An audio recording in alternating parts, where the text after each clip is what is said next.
जम्मू कश्मीर की कानून साज असेंबली में हाई वोल्टेज हंगामा हुआ। महराज मलिक को लेकर चलते हुए एमएलए पीडीपी वहीदुर रहमान ने आवाज उठाई, सज्जाद लोन ने आवाज उठाई, सज्जाद शाहीन ने आवाज उठाई और इतना ही नहीं बल्कि एमएलए गुरेज नजीर अहमद खान ने भी आवाज उठाई। नजीर अहमद खान ने कहा कि आप एक इलेक्टेड रिप्रेजेंटेटिव को जेल की सलाखों के पीछे नहीं धकेल सकते। एक डीसी के पास इतने इख्तियारात कि वो एक एमएलए को जेल की सलाखों के पीछे धकेल देगा। कल आज महराज मलिक के साथ हुआ, कल को हमारे साथ भी हो सकता है। लिहाजा ऐसे वक्त में हम सभी एमएलए को जो है वो महराज मलिक के लिए आवाज उठानी चाहिए। सज्जाद शाहीन ने आवाज उठाई, उन्होंने कहा कि जनाब स्पीकर साहब, आप एक दिन में 1 घंटा जरूर महराज मलिक के लिए रखें जिसपे हम डिस्कशन करें, डिबेट करें। और जो महराज के साथ हुआ नाकाबिल कबूल है, अनडेमोक्रेटिक है, अनजस्टिफाइड है। एक डीसी अगर इस तरीके से एक इलेक्टेड रिप्रेजेंटेटिव को जेल की सलाखों के पीछे धकेल सकता है तो उस कॉन्स्टिट्यूएंसी के अंदर जो लोग सफर कर रहे हैं उन लोगों का ख्याल कौन रखेगा। बल्कि इतना ही नहीं, महराज मलिक को लेकर बड़े गुस्से में सभी एमएलए ने जो है वो अपने गम और गुस्से का इजहार किया जम्मू कश्मीर की कानून साज असेंबली में, और कहा कि अगर इसी तरीके का माहौल रहा तो शायद कल को बाकी एमएलए के लिए भी ये पीएसए थ्रेट है। लिहाजा इस काले कानून को हटाया जाए और एमएलए महराज मलिक को रिहा किया जाए और उनके ऊपर एक रेजोल्यूशन पास किया जाए। डिस्कशन होनी चाहिए, डिबेट्स होनी चाहिए और हमारा कुलीग है, हम उसके लिए आवाज वक्तन फवक्तन उठाते रहेंगे आखिरी सांस तक। ये कहना है सभी एमएलए का। और आज महराज मलिक को लेकर एक बार फिर से असेंबली में एक जो है वो हाई वोल्टेज का ड्रामा भी नजर आया।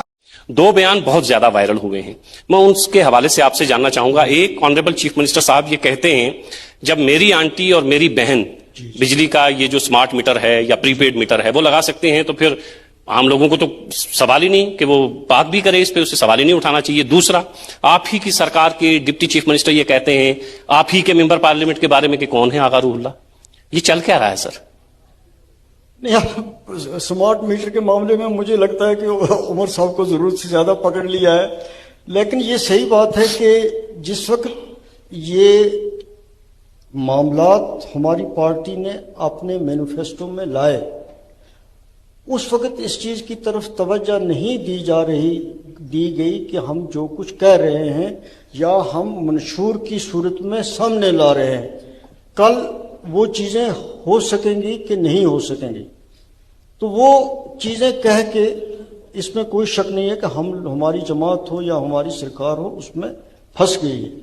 उमर साहब के लिए ये बेहतर रहेगा कि वो अब एक चीफ मिनिस्टर की कुर्सी पे हैं, उनको जो कुछ भी कहना होता है वो सोच समझ के कहा करें। ये मैं एज ए वेल विशर उनको एडवाइस करता हूं जी।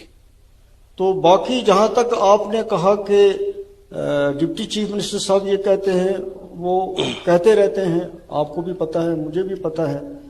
तो आगा रूहुल्लाह साहब को भी हर एक जानता है। तो मैं अगर ये कहूं कि आगा रूहुल्लाह क्या है तो उससे इनकी कदर कीमत कम नहीं होगी। वो उसी तरह है जिस तरह है, इनके जो फॉलोअर्स हैं वो हैं तो वो हैं जी। तो हमें, मैंने जो देखा है सियासत में कि सबसे बड़ी बात है कि शाइस्तगी होनी चाहिए जी।